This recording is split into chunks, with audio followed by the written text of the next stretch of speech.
Our very first Koenigsegg. Oh yes, look at it. It's pretty good. Yeah, it's pretty awesome.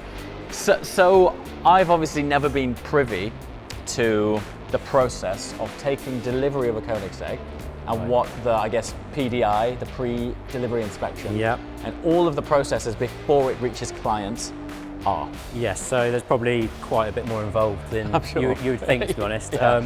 So this car just been delivered, got it into the workshop, and the first thing that's required is a pre-workshop inspection. Basically we take pictures of, for example, front right, centre right, rear right, following the car all the way round, photos of the interior, under the front hood, under the rear hood, both keys.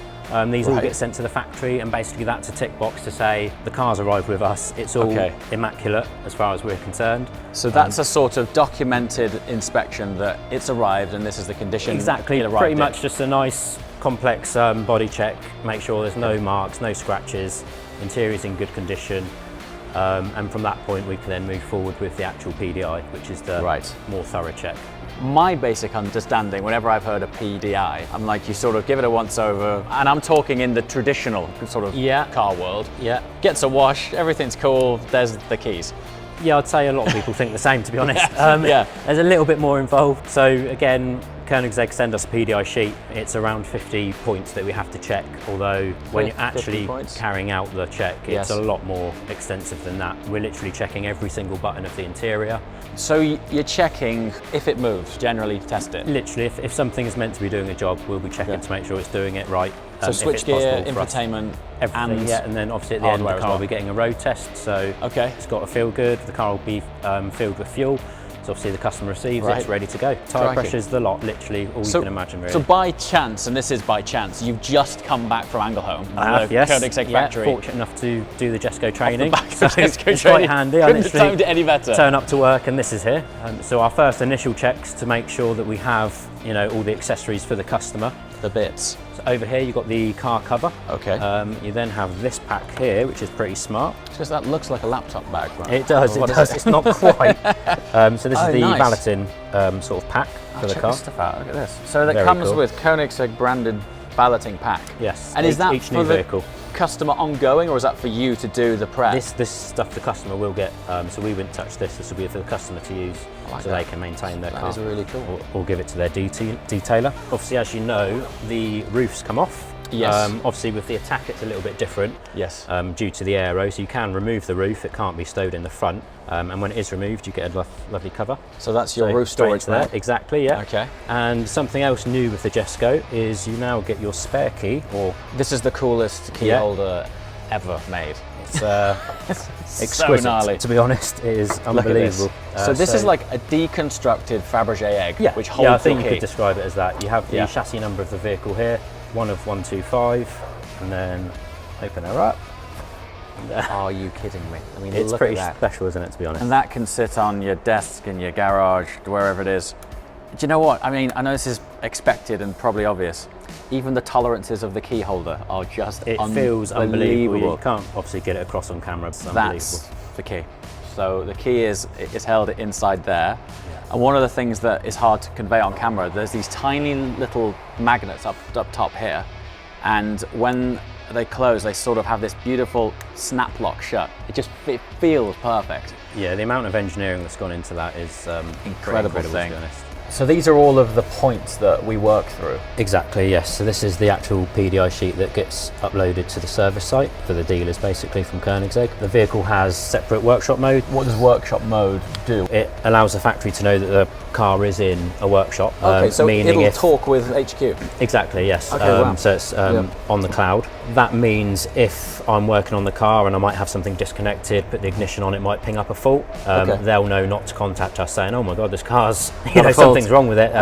They know it's with us, so we might just be doing some tests or something. Sure. And then you start getting into things like the doors. So we want to be checking alignment of all the body panels. It literally has .27 sticker ghost on rear of car. Exactly. Make sure that's on point and on brand. Yeah, make sure fuel level is full. Over 50 points? I believe it is just over 50, 51 points on here. But like I said, when you're actually doing the job, it feels a lot more than that. Yeah, I bet. Even inside the car, we're testing every single button on the dash, on the displays. Brilliant. Well, let's get to it then.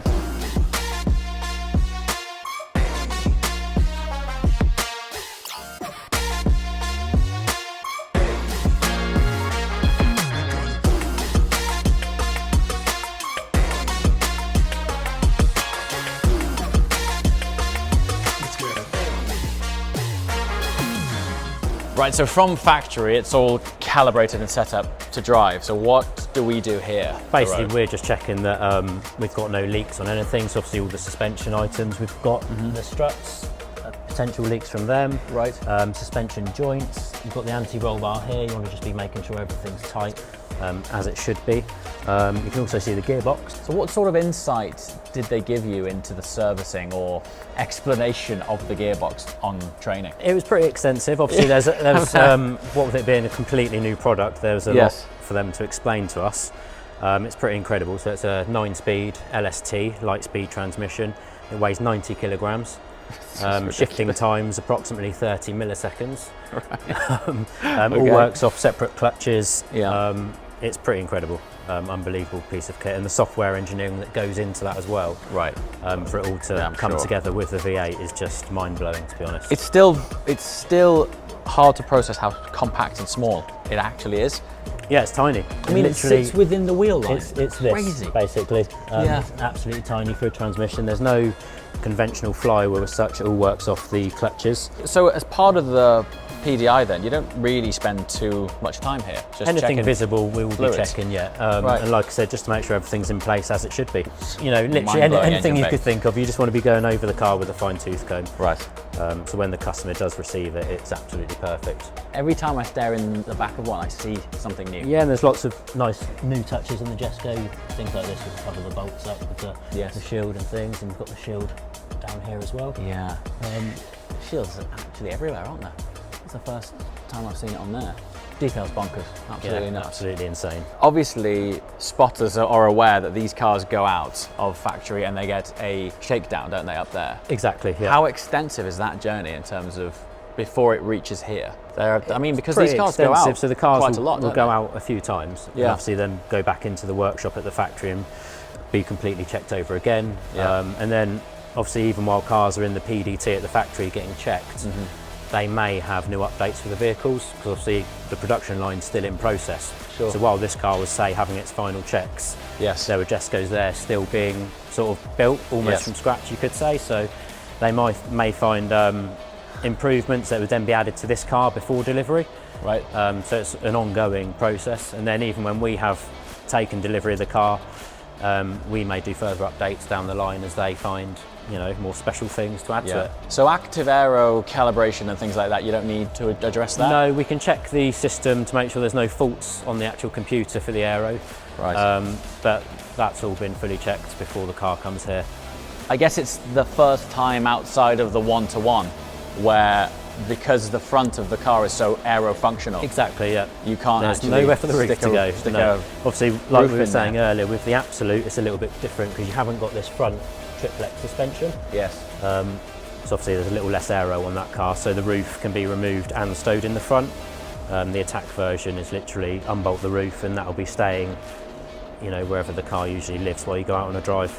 The shape of the arms and brackets, it's like organic. It's like a sinuous shape. Yeah, absolutely, it's an incredible. amazing thing. Even just the little details I love, like the emblem embossed into the carbon. I bet They've just come they'll so far. have a stat at the factory of how many Koenigsegg shields there are on a I'd love Jesko. to know, there's probably quite a few. Okay. Brand new car, you get in, what are you searching for? Literally operations of everything. I know it Everything, sounds like repetitive, everything. but it's just to make sure the experience that you're expected to have is there. Right. Obviously this display, vehicle in workshop, that's what we were speaking about earlier. Okay, yep. That's the only sort of sign that you get of that. You've got all your main controls here, information about the vehicle, so you can set up each user that gets into the car, so the seats will move, vehicle knows what your tyre pressures are, so if they're a little bit too low, as a safety thing it can limit speed as well, so that's all built into the vehicle. Okay. And this is a new thing, so lots of different performance gauges for the cars. If you wanted to keep an eye on what was going on, obviously it's quite difficult when you're trying to step on. concentrate driving. Yeah. You know, it's all there if you want it. The car can connect to Wi-Fi. One function of this is to allow for quick downloads from the factory, for example. Okay. So if there's any software updates they release that could improve the vehicle in any way, they upload them to the cloud. The customer will then get a notification, press a little button, and the car will just install the new software for you. So the next time you come to it, it's ready to go. You don't have to do anything else at all. What sort of over-the-air updates are they able to do? Quite extensive? To refine anything, really. Yeah, it could be software for the gearbox, software for the engine, different functions. Crazy so that you can basically get remotely tune the gearbox. Absolutely, yeah, absolutely. It's unbelievable. If they are testing something at the factory and then think, okay, this works a little bit better, we can get even more performance from it, let's push it out to the customers. Well, it's funny because I think, and I totally understand it, when you think Koenigsegg, I think one of your top line thoughts is performance and speed. Absolutely. I think one of the things that struck me with this is how accessible it is just driving around town. Yeah, and it's probably one of the most common things I hear when people look at them. Oh, it's great, but you couldn't use it on the road. I think, no, please. Easily. You could completely. You've got wireless phone charging. Absolutely. Like we touched on, it's electric seats, heated seats. It's got all the creature comforts you'd want. Comfort, wet and snow. I mean, that to me demonstrates how much of a usable car it is that they've wet and snow mode. Yeah, exactly. And obviously the track mode there. That's where. Not for wet track use. That's a pretty useful message, I would say, but. You have got paddle shifts for, just what you're used to anyway on the other Koenigsegg's, up, down, into neutral, double tap for reverse. It can also be controlled by this. If you move the stick to the left, it goes into manual mode. Right. You can then change the gears with the lever and use the new U-Pod function, which is ultimate power on demand. So basically, if you're cruising along and you're in 5th or 6th, you could then push down on the lever and it will drop to any gear that it could physically make to give you that instant torque power. It'll immediately swap to the lowest available gear. Yeah, I guess based on what RPM you got left. Exactly. Yeah. It has got the function. If you push up as well, it will go to the best higher gear. Something else new for Koenigsegg is the smart wheel, which is the first time we've seen that is on the Jesko.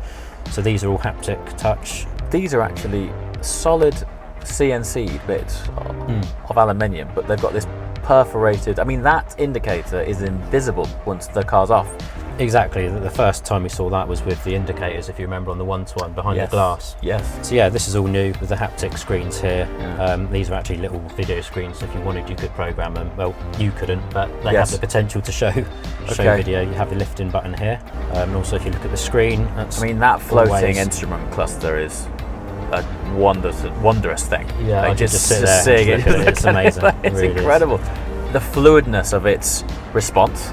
Yeah, that's something that's improved over time. Yeah. So they were able to put more powerful processing into the screen to allow it to work more smoothly and be more responsive. Obviously now it's pretty much faultless. Yeah. And then the optional G meter reading. I'm yet to see inside one, but Christian tells me it's like a Swiss watch back there. Yes, I believe so. Next time we're at the factory, I'm going to nice see if we can find one. So you'll now work your way through every functionality, make sure it's fine. And will you do that both while you're driving it on a test drive and stationary? So yeah, the first checks will be stationary, making sure all the customizable features, anything that moves like the seats we were looking at earlier, make sure that's all working properly. I'll then connect my laptop to check all the systems for faults. And again, when road testing the car, we'll be running plots on the laptop to make sure nothing pops up engine-wise or gearbox-wise as well. And checking interior functions while driving to a certain extent, as safe as possible.